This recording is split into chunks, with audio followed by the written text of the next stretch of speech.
Hey guys, welcome to Dr. G Medical Examiner. This show has the names changed and also the autopsies are acted. 2 months into her pregnancy, Claudia wakes up one day feeling terribly sick. She goes to the ER complaining of pain all over. Vitals are fine, so they're wondering, is something wrong with the pregnancy?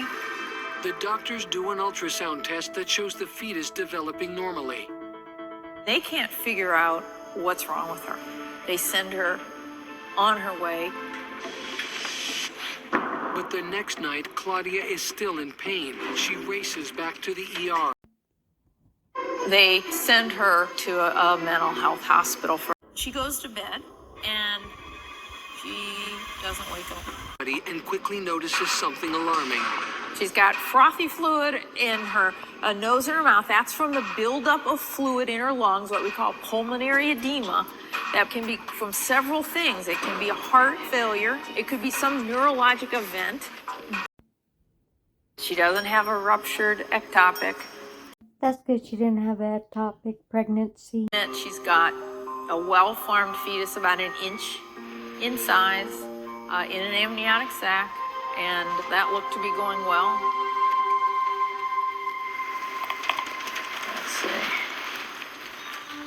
see. Next, Dr. G moves on to examine the chest organs. So it all appears normal. There was no thickening to the heart muscle. There was no congenital abnormality to the valves or to the coronary arteries. All right, so let's feel this lung. Dr. G will be on the lookout for a pulmonary embolus or blood clot. But both the right and left pulmonary arteries are completely clear. No blood clot. I follow them deep into the lung. I'm like, there's got to be blood clot in here somewhere. There is no blood clot in the lungs. Dr. G also sees no hemorrhaging or inflammation that might indicate lupus or anything else. Now, what I do find in her lung is frothy tan fluid. It was swollen, but it didn't look that abnormal to me. Oh, something's wrong here. She has green, goopy pus over the base of her brain. That's meningitis. Oh, it's oozing now. She's got meningitis. Oh my.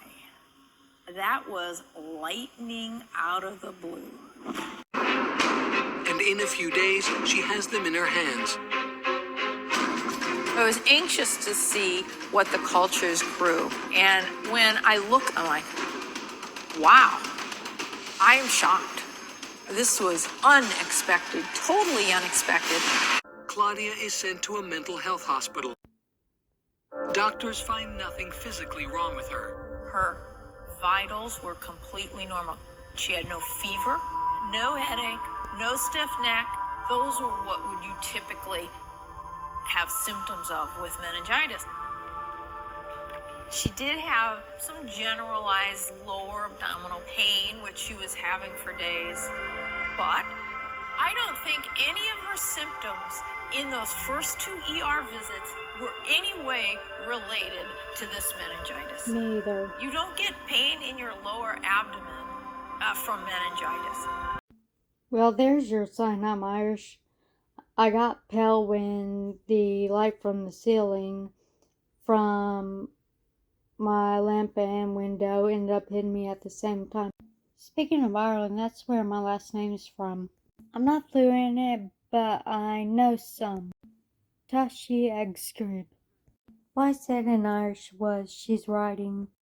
Enough of me enjoying the Irish. Back to the video. They put her in the mental hospital. And she's actually feeling a little better there from what you can see in the records. But Claudia cannot escape her tragic fate. Based on her rapid decline, it appears she developed meningitis while she was in the mental hospital.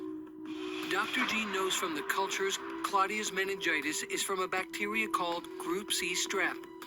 It is commonly found on the throat and on the mucous membrane, but it rarely causes serious disease.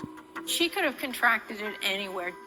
A fairly good percentage of people will have it, and it doesn't usually cause infection. But if this bacteria gets into the brain, it is deadly, and that is exactly what happens to Claudia while she is fast asleep.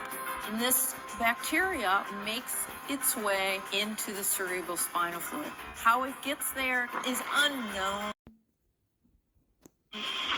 Once that bacteria gets into the brain, we don't have a way to fight it off. It just takes hold and causes the bacterial infection of the meninges, the covering over the brain, and causes the brain to swell. And when the brain swells, the fluid starts building up also in the lungs.